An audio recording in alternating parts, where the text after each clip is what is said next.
I'm Lucia, and I help people in demanding jobs to stay brilliant under pressure by working with their nervous system and mainly by working with their breath. Now, before I was a nervous system coach for leaders under pressure, I was a leader under pressure myself. I spent 15 years working in the software industry, building startups as a commercial executive in several C-level roles. And about half of the time I actually spent in the API space and even co-hosted the first two German editions of API Days 12 years ago. So it's a bit of a surreal moment for me, full circle, to be back here in a different capacity today to talk to you about the power of reclaiming your breath in the age of breathtaking AI acceleration.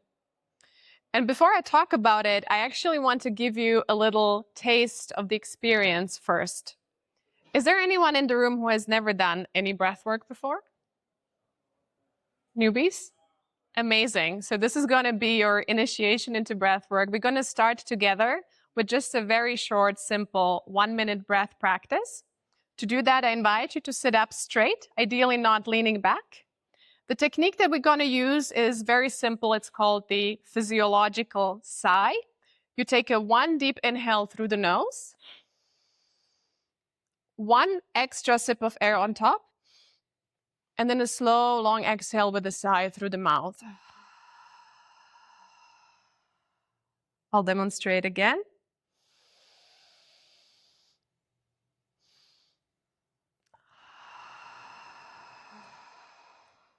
If you like, you can close your eyes or keep your eyes open and then join me for 10 more rounds of the physiological sigh.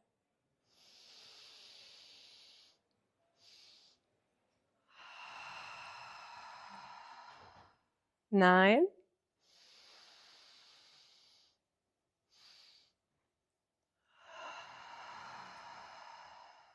8,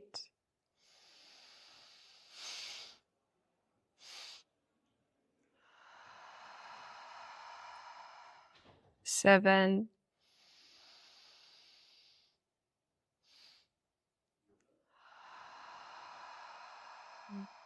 6,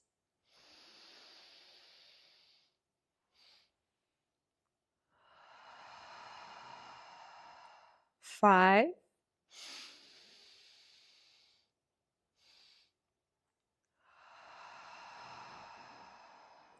4,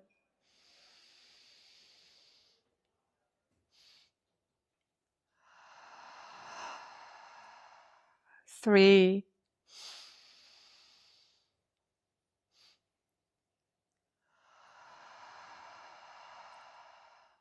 2,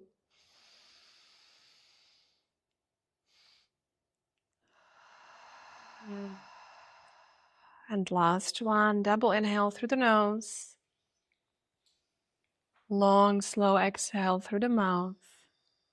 And at the bottom of the exhale, hold on empty for 10, 9, 8, 7, 6, 5, 4, 3, 2, 1. Take a deep inhale all the way up. Hold at the top. 10, 9, 8, 7, 6, 5, 4, 3, 2, 1, and release. You can stay here for just a moment with your eyes closed. Notice the instant shift in your body. Perhaps you can sense amplified presence, connectedness with your body. Maybe you feel more relaxed. Maybe you feel also more alert. This particular technique is actually one of the most effective ways to reset stress and flush out cortisol from your body, which is why I like to sneak it at the beginning of my talks so I can calm my nerves down. So now that you're all fully present in the room and I'm calm, let's look at the game plan for today. I will talk about how AI drives both productivity and increases job demands at the same time, how nervous system intelligence can help you navigate this shift and meet these increasing demands, why functional breathing in particular is a powerful practice at the core of nervous system intelligence. And rather than just talking about it, because this is a workshop, we'll also do a 15-minute breath practice together so you can feel the effect in your body, just like I hope you already got a little taste now. And after the wrap up, I will leave some room for questions. So if you have any questions in the meantime, please take a note or remember them, and I'll get back to them in the end. With that said, I would like to start with a few questions from my side. First of all, can you please raise your hand if you are using AI a lot in your work right now? I think that's, for the record, that's pretty much everyone. Second, can you raise your hand if you feel like that has significantly boosted your productivity? AI is significantly boosting your productivity. Okay, for the record, also almost everyone. And last and third question is, can you raise your hand if you feel like either your workload has actually increased, or you are feeling more stressed, or just more exhausted than pre-AI? Almost everyone. Okay. So, of course, we all know that we live in an era of unprecedented technological possibilities, and many of us, myself included, are very excited about that, right? At the same time, there is an increasing amount of data showing exactly what we just saw in the room, that while productivity is generally increasing, the more AI you use, the more it is increasing, so is also workload, stress, cognitive fatigue, and burnout. There is a recent study that found out that 77% of AI users report increased workload because of AI adoption. There is also another recent study just from the end of last year that has surveyed about 450 developers and found that greater AI adoption was the single strongest driver of burnout. As a matter of fact, the developers that were using AI the most were the ones who had the highest risk of burnout. So on the one hand, AI is driving pressure and stress. On the other hand, as I'm sure you're aware, it's also raising the cognitive bar for human contribution, because the routine tasks are all getting automated. And so what is left is the complex decisions, the ambiguous problems, the problems that are perhaps even difficult to articulate, right? All the most difficult, cognitively most demanding tasks are now being accumulated and needs to be dealt with. So on the one hand, AI is driving more stress. On the other hand, AI is driving the demand for higher cognitive abilities. These two things, they don't go very well together. The reason why is because our higher cognitive abilities, focus, working memory, sound judgment, creative problem solving, they are all highly state dependent. Specifically, the more stressed we are, the less access we have to them.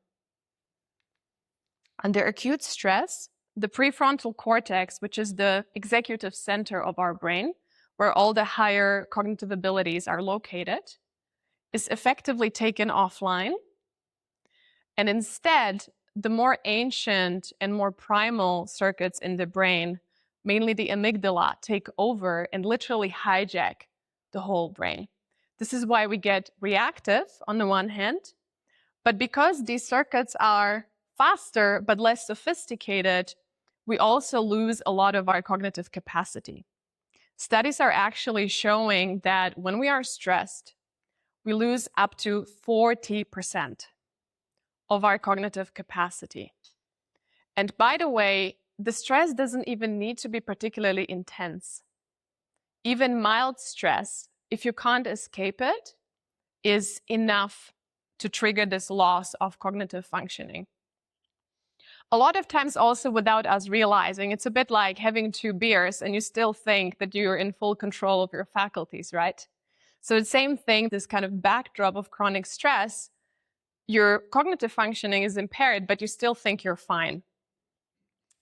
And by the way, when that turns from a spike to your baseline or your normal, the cost of that accumulates.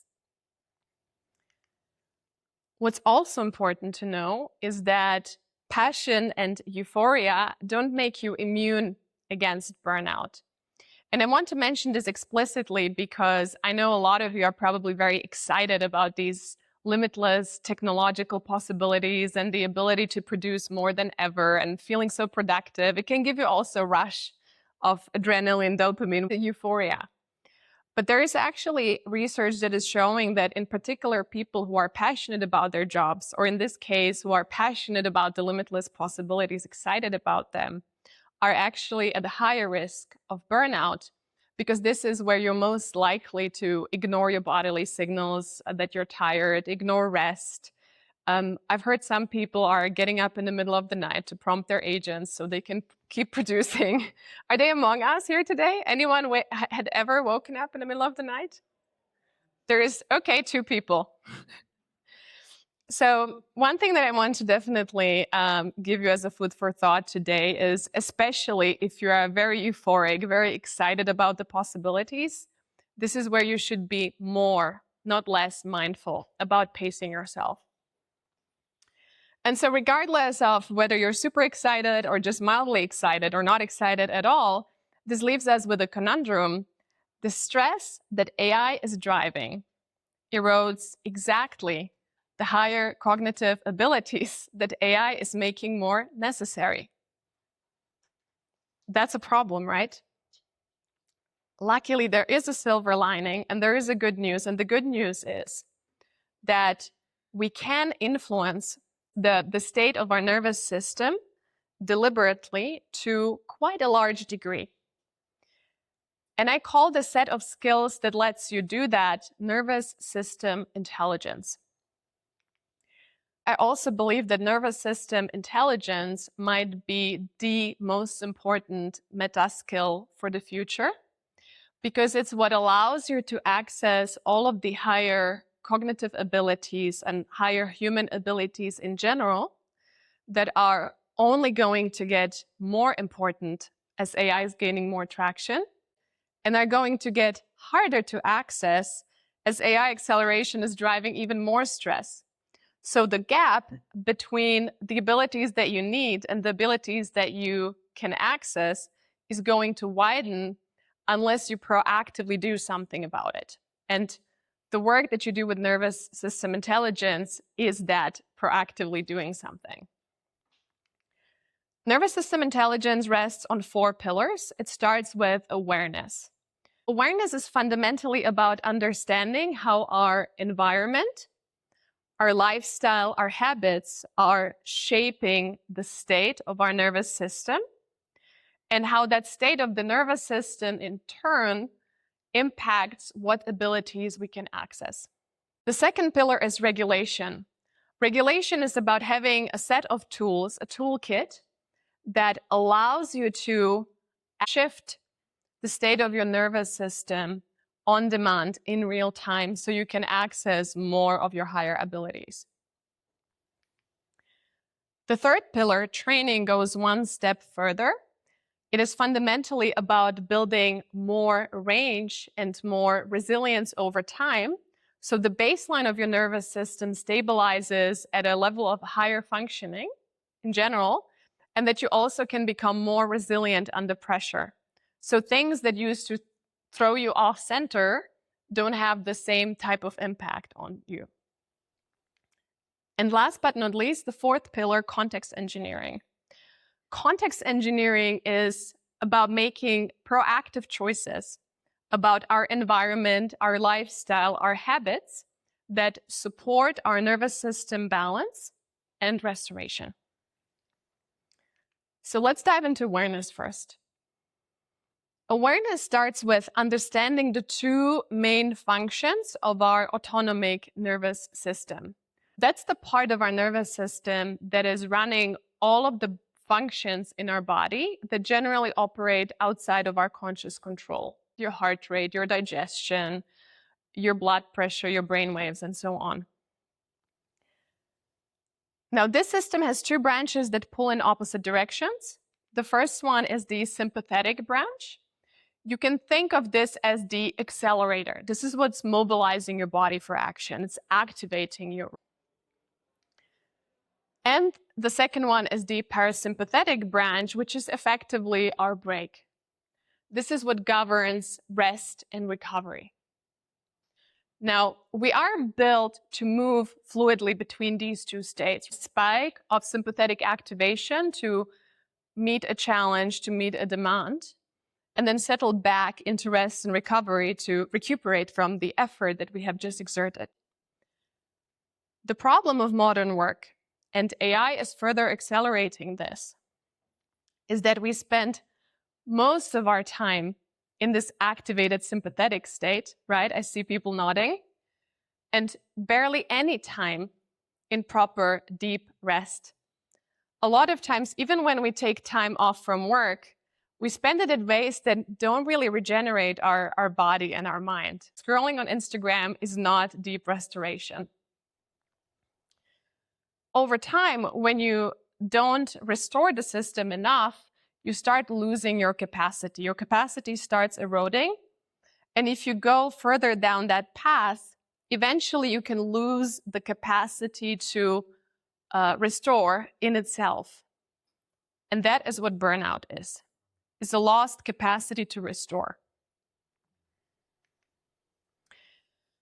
So awareness is about learning to read our own state, much like you would read a system's telemetry, and noticing the signals that tell us when we are in a compromised state, so that at the very least, as a beginning, you wouldn't make any big decisions in that compromised state. That's the first. And interestingly, one of the clearest readouts that we have about the state of our system is our breath.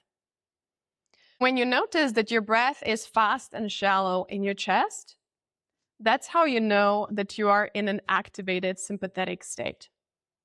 When your breath is slow and settled into your lower body, that's how you know you're in a parasympathetically dominant state. And the beautiful thing about this is that you can just check in with yourself anytime. You can do it actually right now. Just notice how you breathe. This is a nice practice also to bring into your day. A few times a day, check in with yourself, notice where you are. What branch are you in? Now, once you can read that state, of course, the next question is, what can you do about it? This is where we enter the pillar of regulation. And that's also what's really cool about breath, because most of the autonomic nervous system sits below our conscious control. You can't deliberately slow down your heart rate or lower your blood pressure or decide to accelerate your digestion a bit, right? Breath is the only exception. It's an autonomic function that runs perfectly well on autopilot. You don't have to remember breathing during the day. It's happening automatically. But at the same time, you can take full manual control over your breath anytime you choose. And this dual control, autopilot mode and manual control, is what gives you agency over the state of your autonomic nervous system. So you can choose to switch into a different state. And fundamentally, in engineering language, you can think of breath as a reliable bidirectional API between your conscious mind and your autonomic nervous system, which is fundamentally tied to your unconscious mind.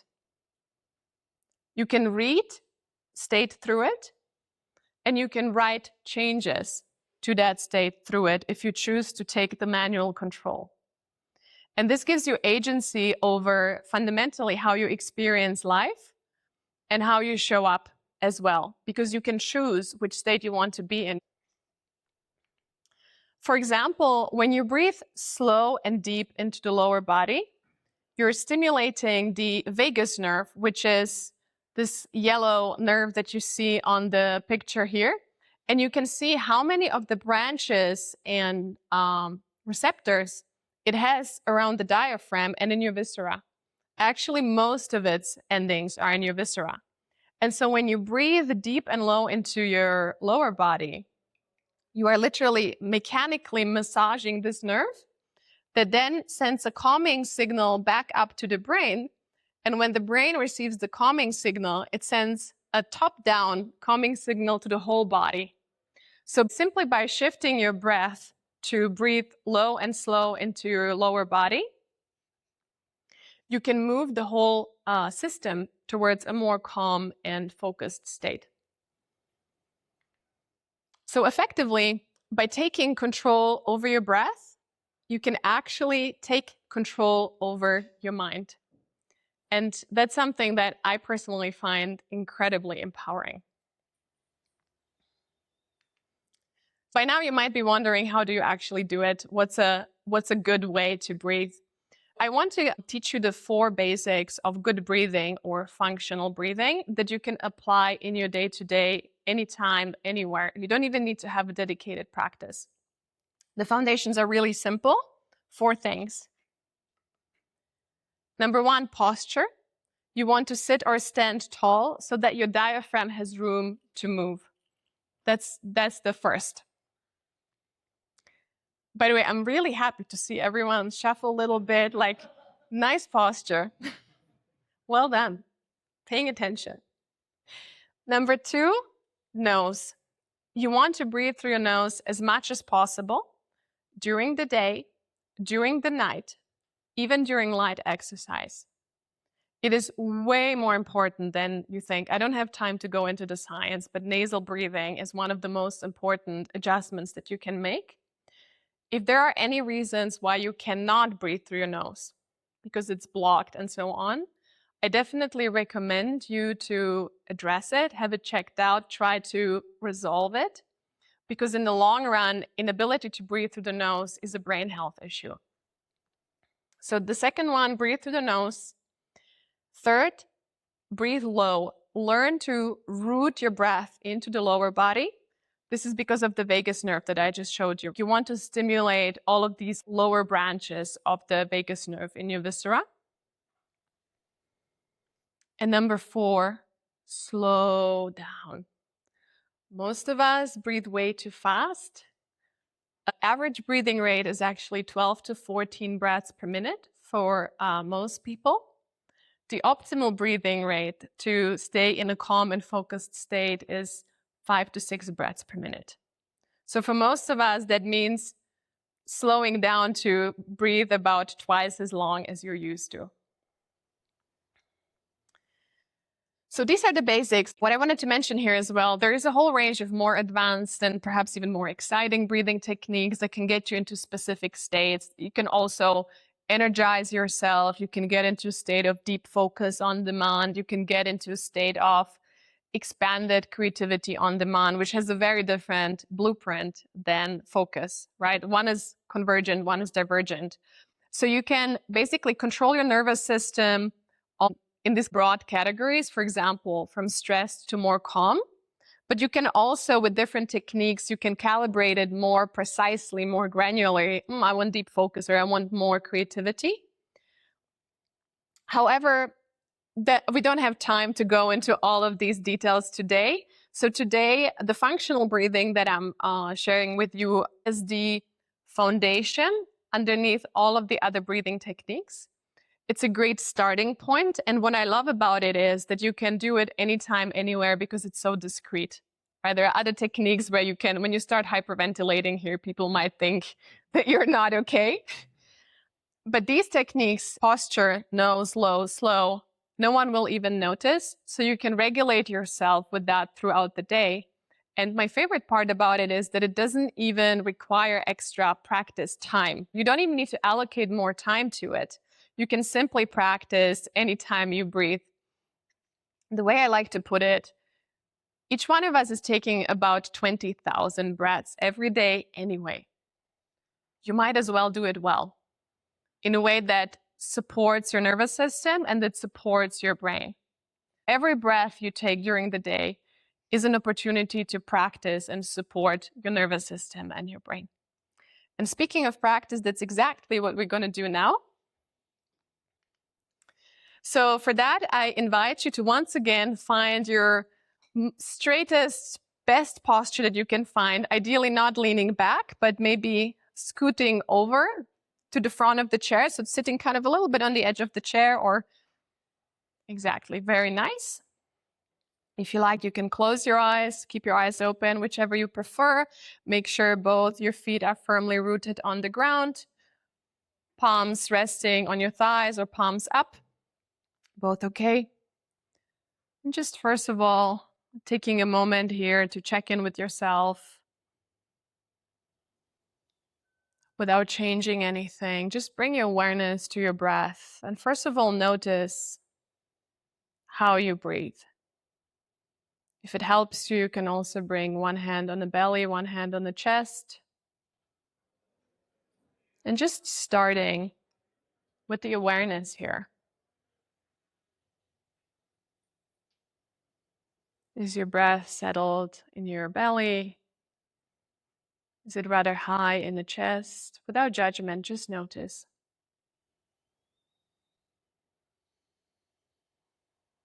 Notice the pace, the rhythm of your breath. Is it rather fast or is it slow?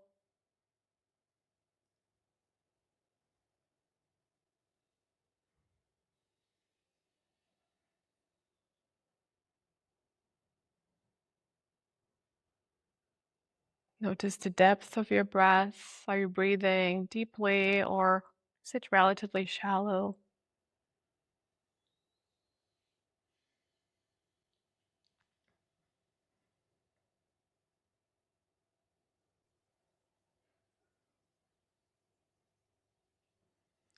And then I invite you to bring your awareness to the sensation of your breath flowing through your body, starting at the nostrils. Notice the sensation of air drawing in into your nose and flowing out again. Notice the subtle difference in temperature between the inhale and the exhale.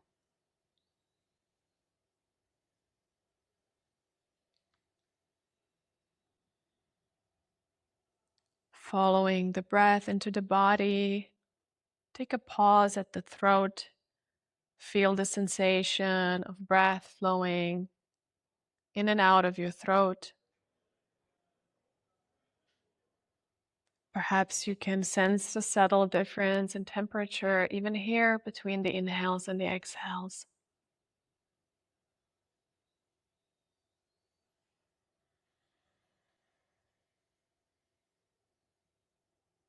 Following the breath even deeper into the chest, notice the sensation of breath in your chest, gentle, rising and falling, or perhaps noticing stillness in your chest. Just feel how your breath feels in your chest right now.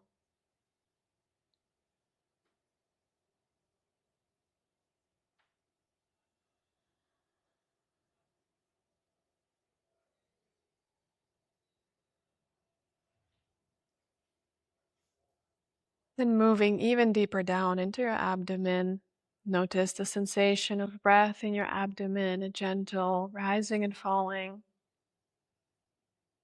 Or perhaps also stillness in your abdomen, whatever it is.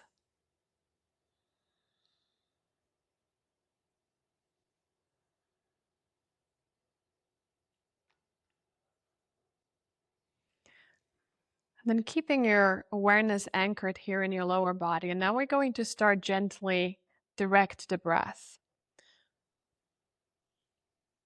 Starting to direct the breath into the abdomen. If you like, you can also bring one or both palms of the hands onto your belly to have a little bit more tactile feedback. And now breathing into your abdomen. Bringing your chest into stillness if it was moving before. And try to deliberately move your breath down into your belly. Feeling the subtle expansion, gentle rising and falling at your navel.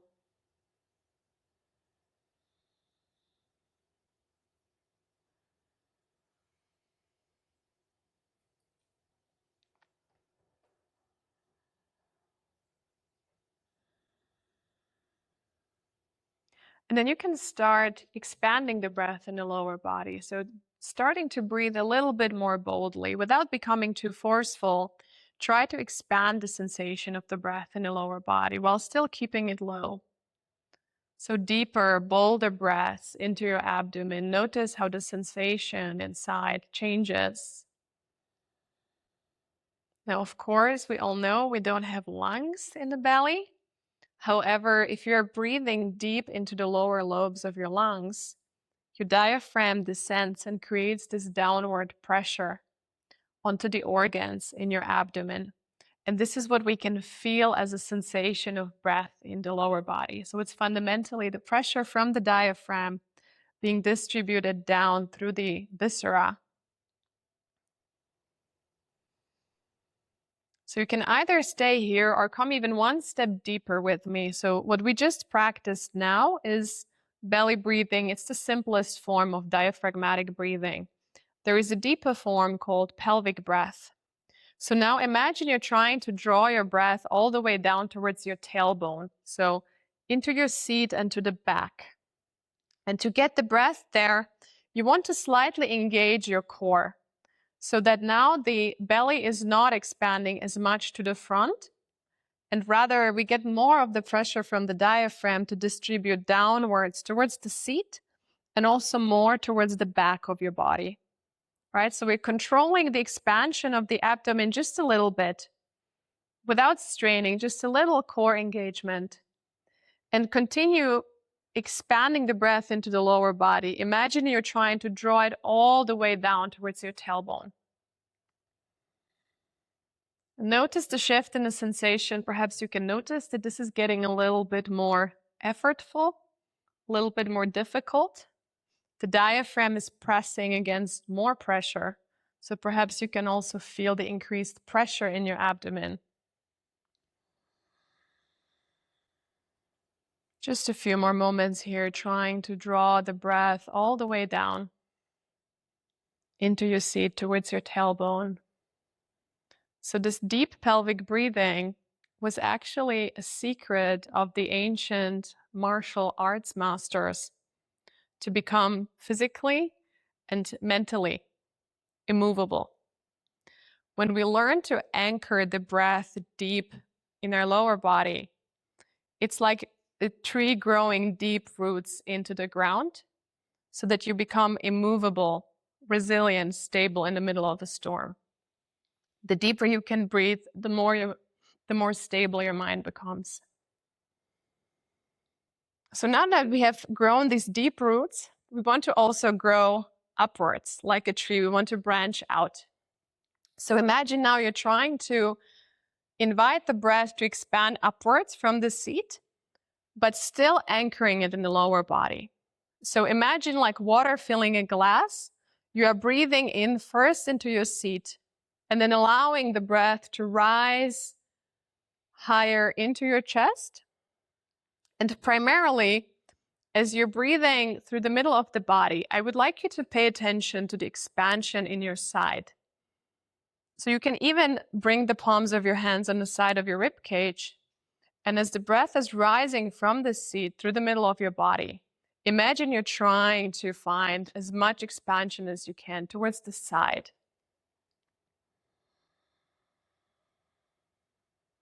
As the breath becomes more expansive, allow it to also naturally slow down.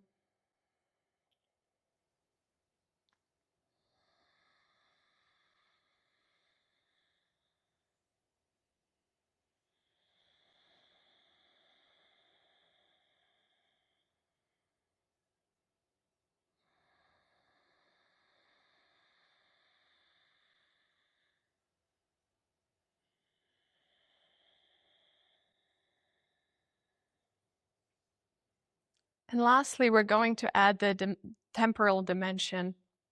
So if you can, we're going to try to pace the breath for a count of 5. Inhale for a count of 5, exhale for a count of 5. If that is not accessible for you today, just keep your own pace, maybe a count of 4 or a count of 3. Otherwise, you can start the few rounds joining me as I count. So in for 2, 3, 4, 5. Out 2, 3, 4, 5. In 2, 3, 4, 5.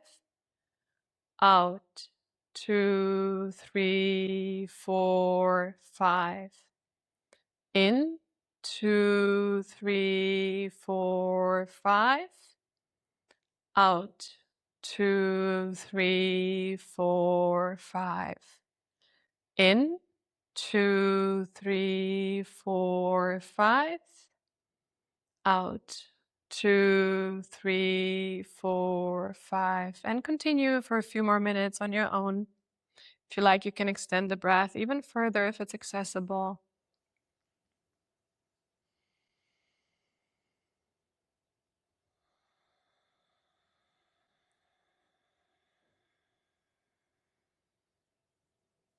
Try to find the maximum expansion on the top of the inhale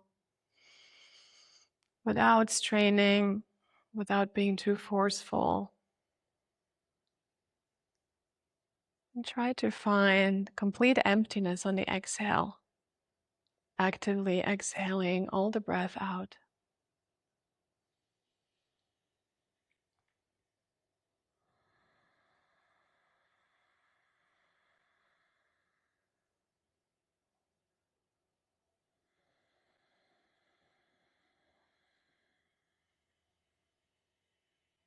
Just a few more breaths.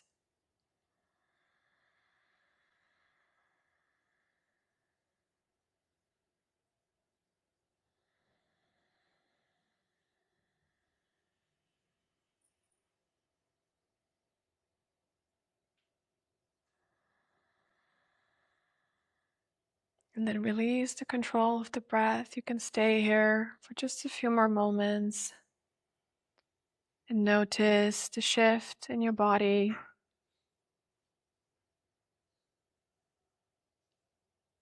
The shift in your mental state, in your emotional state.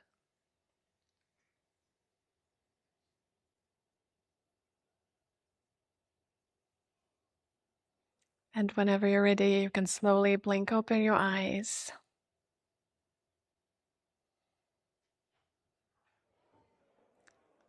Welcome back. Who is feeling more calm? Almost everyone. Who is feeling more present? Quite a few. Who is feeling also somehow more alert? A few. So whatever you experience now, this temporary shift in your state, that is regulation. Producing a temporary altered state. If you came here and were feeling a little bit stressed, chances are you are feeling much calmer now, within just a few minutes. Consistent training can turn that altered state into an altered trait. Basically shifting your baseline state to a place where you can feel more calm, more centered, more clear all day long. So you can think of it like this, just like physical training strengthens your body, breath practice strengthens your nervous system. You can think of breath as a gym for your nervous system.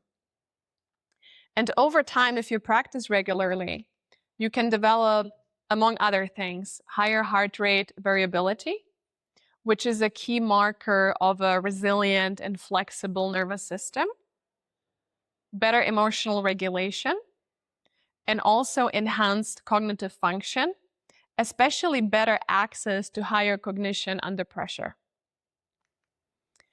And the coolest thing about it is that there is several meta-studies that show that as little as 5 minutes a day is enough to not only experience the immediate shift that you have now experienced, but to start realizing some of the early baseline shift effects after just a few weeks. Of course, the more and the longer you practice, the deeper, the broader, the more stable the effects become. But 5 minutes is enough to start tapping into the initial effects and feel also your baseline shift. At the same time, I want to be very honest about one thing. While nervous system regulation and training can be very powerful interventions, there are situations where they are not necessarily the solution, or at least not the full solution. Either because the stress levels are simply beyond what is manageable, or because the stress might not actually be the issue in a particular situation. And this is where context engineering becomes relevant.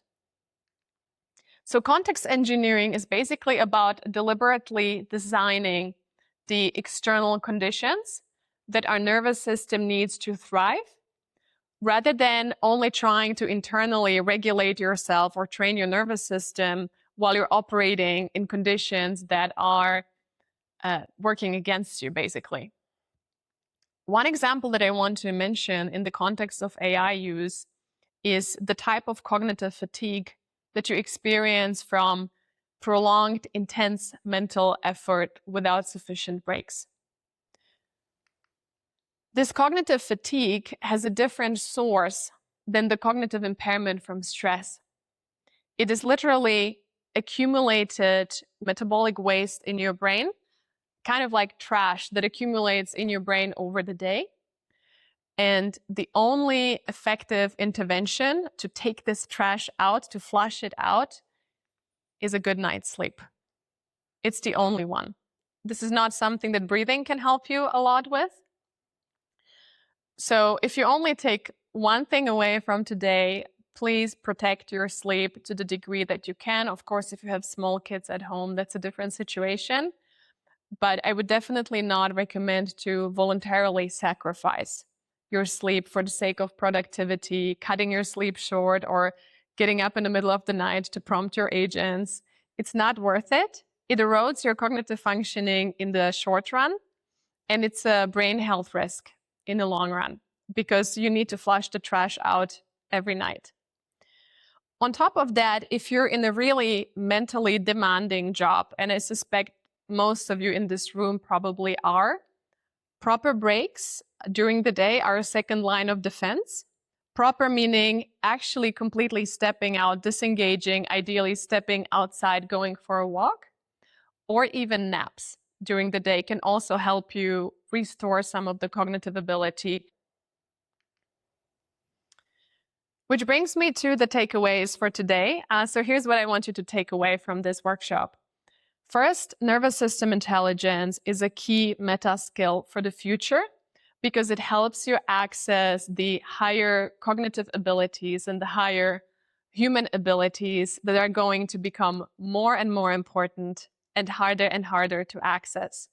It helps you close the gap between the skills and the abilities that you need and the abilities that you can actually biologically access.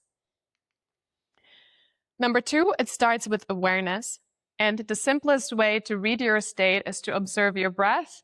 When you notice that your breath is fast and shallow at the top of your chest, you know you are overactivated. Number three, breath is also the most direct way to regulate your nervous system in real time. You can start very simple, sit or stand tall, breathe through your nose, learn to anchor your breath low, and slow your breath down to about 5 to 6 breaths per minute. Number four, by integrating conscious breathing into your daily routine, you can elevate your nervous system baseline over time so that you can feel more calm, more clear, more steady all day long, not just after you practiced. So you can effectively use breath practice as a gym for your nervous system.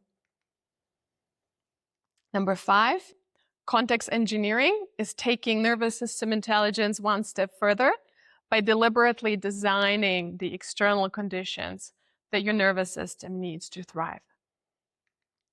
And lastly, sleep and breaks are the only effective interventions for cognitive fatigue due to increased mental load. So please don't sacrifice your sleep for more productivity. It's not worth it. Which brings me to my conclusion. With technological possibilities becoming virtually limitless, the limiting factor is the human system. And the one question that I want to leave you with is, chances are you spend a lot of times optimizing all kinds of systems when you're sitting in this room. What about your own? What if you treated your own human system with the same diligence and care that you give to your tech stack? It is the one system that everything else depends on. And it's the one system that you cannot replace. It can be trained, and the most effective tool to do so is with you every time, everywhere, literally under your nose. And with that, I thank you for listening. I thank you for breathing with me. If you're interested to learn more about this, you can find me either at my booth in the first floor, or also feel free to reach out via email or via my website. And if you enjoyed the talk, I would appreciate if you can share your feedback with the API Days conference through this QR code. So thank you so much. And I think we have 5 minutes left for questions. So I would love to open the floor for questions, or also to share your experience, especially if it was your first time. Actually, I can. Again, Lucia, I have a question. I'm gonna start with one and see also the others what questions they have. When you talk about the sympathetic and parasympathetic nervous system, and you talked about breathing, how when it's shallow or deep. Ideally, what is the, like, how much of deep breath can we achieve every day, and should we try also to optimize, like, all the time be breathing very deep? It depends what you mean by deep. Do you mean anchoring it low, or do you mean the volume so that it's expansive? That I breathe on my stomach, not on my chest. All the time. So the basic rule is you don't necessarily need to isolate your breath in a lower body. We did that in the beginning of the practice today, just to practice what it feels like to push all of the breath low. But you would ideally always want to root your breath in the lower body, right? And you never want to have it isolated at the top of your chest. So under ideal circumstance, and this is also my practice, I try to walk the talk as much as I can. So I try to breathe intentionally during the day, usually for several hours a day. And it's exactly the breath that we practice today. Imagine from the seat, like water filling a glass, all the way up. You don't necessarily need to try to fill kind of like all the way to the collarbones, but like you want to kind of comfortably let it rise. So the breathing in the chest itself is not the problem as long as it's not isolated in the chest. So you can breathe either full range, or in particular, when you're very stressed or very triggered, you can also isolate the breath in the lower body. It's going to be more grounding if you just keep it here, right? But under normal circumstances, just, like your basic everyday situation, my recommendation would be seat to collarbones. And it's actually interesting that when you breathe that way, your posture automatically improves, right? A good posture supports good breath, and good breath supports good posture.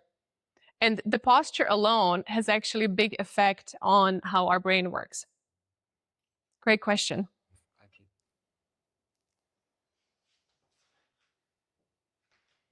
How important is the breathing pattern to be symmetric? Because I noticed inhale for me is short and exhale can be long, but what we did right now was symmetric. So breathing symmetrically is actually balancing. And you can notice this is interesting. Different people will have a different preference or a different default. So some people, when you start teaching them this kind of like equal breath, some people will struggle with the inhale, some people will struggle with the exhale. And usually it's connected to certain defaults that you have also in your thinking and how you show up in the world and so on.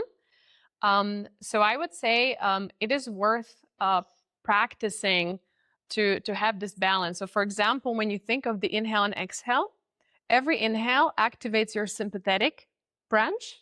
Every exhale activates the parasympathetic branch. Right? And so by balancing the inhale and exhale, you're actually balancing these two branches.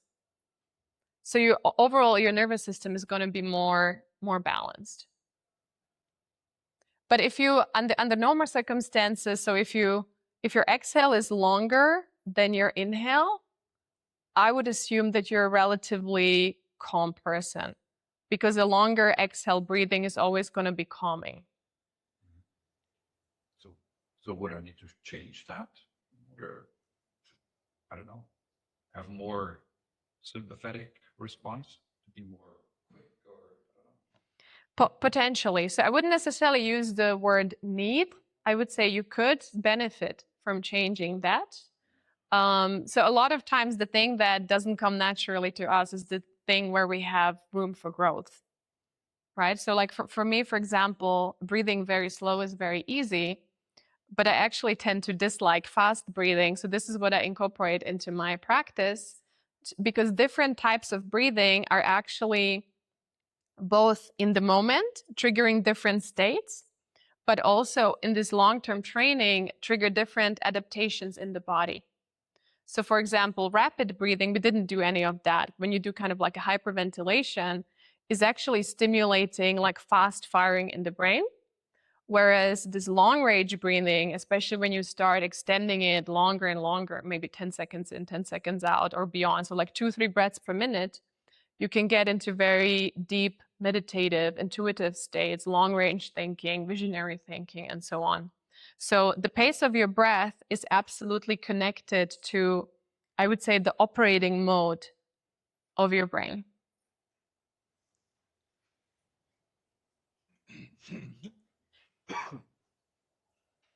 I think it's a matter of definition, but I would challenge Martin that I think it's not about the passion or excitement that the studies says that brings people to more stress or burnout, but how we define it. Because sometimes it's the fear of missing out. So if I'm working nonstop because I'm afraid that I'm gonna miss something, then it might lead to this.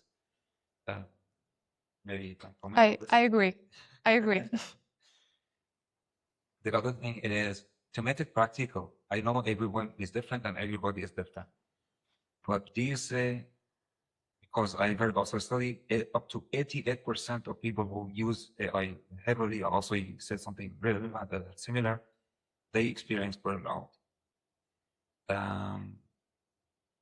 Is there, let me say, up to 1 hour, is spend 1 hour every day doing nothing or meditating or making breath or just not using AI or any kind of tool, then you have a very high chance of not having burnout. Is there any studies like with kind of numbers that say at least 1 hour or 30 minutes or something like that? Not that I'm aware of, but I would definitely encourage you to, because I think it would be individual anyway. It also is a question of your individual nervous system resilience, which is also a factor that you can train, right? So I want to be very clear that, for example, breathwork practice, it's not just about getting you calmer.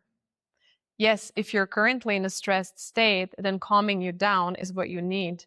But in the long run, it's more about expanding your range, expanding your resilience. So this is not just about down-regulating you, but you can be in a state where you're activated and still functional. So it's a little bit more, I would say, nuanced than that, which is also why I would encourage you to actually, and this is what breath is great at, to attune to your own body so you can start sensing what is it that you need, right? And just starting small. I have one client who is actually a perfect example of how to integrate it into the day. He's actually on the board of a 160 billion euro company. Super high stress job, right? Travels all the time, making decisions with billion-euro impact on a daily basis. And he started with 5 minutes a day, I think, on his way to work or something, to do this kind of conscious breathing. And then he noticed that, like it really calms him down and gets him into a focused state. And he started integrating it into his day more and more. Coffee break, standing at the gate at the airport, or in between meetings. So first, it's the idle times that you can fill with just a few minutes of mindful breathing. And now, after about 2 years, he got to a state where he's breathing consciously 6 to 7 hours every day. Not because he has so much free time, but basically in every meeting where he is not talking, he's breathing consciously. And he's telling me how much that, first of all, like keeps him calm in this like super high stress job, right? And secondly, expands his perception, expands his attunement. He's able to sense the things that are not being said. He's much more creative in all of these things. So, like 6-7 hours of breath practice, that is not necessarily a break that he is taking. It's not like he's chilling for 1 hour. He's doing it in parallel to being fully engaged in his work. So this is also how it can look like. Now, I don't want you to discourage you from taking proper breaks. Please do. But I want to offer this as a simple entry point. Even while you're fully engaged in your work, you can start integrating it. Like 3 minutes here, 5 minutes there, right? While you're doing something, or while you're waiting for the code to compile, or I don't know, right? So like finding these micro moments, and then it starts expanding, and integrating this into your day is what's going to make a difference for the nervous system baseline and resilience as well. The vagus nerve affects digestion as well, I think. So if it affects your breathing, can it also help with a lot of digestion? 100%, especially the pelvic breathing. I was actually surprised because sometimes when you teach new people pelvic breathing, it can really accelerate the digestion. I was surprised that no one was running to the bathroom today. So if you do, so if you have any issues with that, a couple minutes specifically of the pelvic breathing can bring things in motion very fast. Yes? What is your advice for creativity? I heard of a technique. I forgot the inventor of the light bulb. I forgot his name anyhow. I read that he was holding something in his hand and kind of like trying to get it to a state where he wouldn't fall asleep, but he would be in a state of just trying to fall asleep. And that was the moment where he had like the most eureka moments. Oh yeah. And is that something that resonates? Is that like only specifically something that would be relevant to him, or would that be a general theory, like introducing like alpha ways to sleep or something like that? Yeah, I think you're probably talking about a hypnagogic state. Yeah. It's the state between sleep and wakefulness. Yeah. I'm not familiar with that specific example, but it does resonate with my experience. So typically, if I would work with a client to help them get into a creative state, what I would work on is slowing the breath down to get into this like deep relaxation state. So fundamentally, you get into a meditative state, and slowing the breath down is kind of like, it's a shortcut to deep meditative states, even for people who are not practiced meditators. This is actually how I got into meditation, because it was not accessible for me. My mind was too active, and just focusing on my breath and slowing my breath down, I was able to get into this deep meditative state. And this is also where the training becomes valuable and important, because the longer you practice, the more you can extend your breath. Maybe when you start, you can breathe in for 6 seconds, breathe out for 6 seconds. And then over time, you can slowly start extending your breath. Maybe it's 10 seconds inhale and 10 seconds exhale. The magic, I would say, magic gate, magic door into these, I would call them very connected states, inspired states, seems to be around 2 to 3 breaths per minute. So 2 to 3 breaths per minute seems to be a threshold that you cross, where you literally, for me, sometimes it feels like literally getting downloads. For example, myself, I have never thought of myself as a creative person. I was always very strong analytically. I was a national chess champion and whatever. I was like, I'm the smart one, right? but I never had any original ideas ever until I turned maybe 30, and I started with the breath practice, and I started slowing my breath down, and suddenly like I was just getting flooded by stuff, like whole things, like, and you know, like not like a trickle, just like a literally like a whole dump. So for me, at least, this was unlocked by breathing slowly, but you might practice that, might need to practice that over an extended period of time because it might not be accessible right away.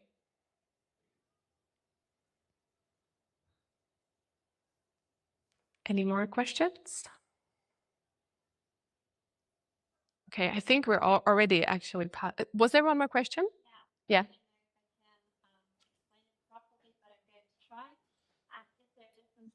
Positive stress and negative stress, or is it more motivated to keep it in balance? I would say yes, there is. I think the scientific name for the positive stress is eustress, and the negative stress is distress. There's definitely a difference, and I would say also like your attitude is a part of it, but also your ability to still activate the parasympathetic nervous system is part of it. So I was talking about the sympathetic and the parasympathetic and how they kind of pull in different directions. But the reality is that you can also co-activate them. And you can be in a state where you're alert, right? But you're feeling kind of calm and relaxed at the same time. That's the state of flow. So this would be a positive stress where it's also balanced out. At the same time, I would say in the long run, you would still want to make sure that you have sufficient breaks so that your body recovers. But yes, there's absolutely a difference. Most of the times, I would say the difference is in the amplitude of the activation. So when the activation is way too high, that's where you get into survival mode. But you need a certain level of alertness, calm alertness to be productive. And it's also the difference is in the duration and your ability to still recover in between. Context engineering seems to be like a broad field, as well. We have covered a couple of things, but for example, I could imagine that also like not getting agitated about minor things or minor detail helps you in the long run, right? Do you have any tips on that? Like that you don't get bothered by small stuff? So. Pelvic breathing. I kid you not, is one of the most powerful interventions that I know. And this is like where the training becomes relevant, right? Because in the beginning, like first of all, it takes a little bit of practice to really like manage to feel it in the seat, right? Because you need to strengthen your diaphragm. This is gym for your diaphragm too, not just for your nervous system. So you first need a little bit of practice to be able to do it well. And then in the beginning, depending on where your current baseline is, if you're already on the edge, right? In the moment where someone triggers you, like deploying the pelvic breathing might be actually a little bit too late. However, what happens with long-term practice is that your baseline slowly elevates, right? And so now you become harder to shake. This is one of the first things that I actually hear from people that I have in more longer programs. Typically, I would say around week 3 or 4 of relatively continuous practice where they're like, things that used to bother me just like slide off. I'm like a Teflon pan. It just doesn't. And so the regulation becomes effortless. So it's not like you're like, oh, I see the trigger and I need to activate the breath and regulate myself. But with this continuous practice, you just start noticing that used to like really bother me and now I just don't care. So it becomes effortless. But for that, you need the training, not just the intervention in the moment. However, the intervention can be also very powerful. One thing I found working with AI coding all day, especially late at night, when you're getting such long responses, it's cognitive overload. And I just can't take so much in and make decisions. And so what I found beneficial is telling AI to only give me concise responses, unless it's really necessary to explain something. And I find that also helps a lot as well. Yeah.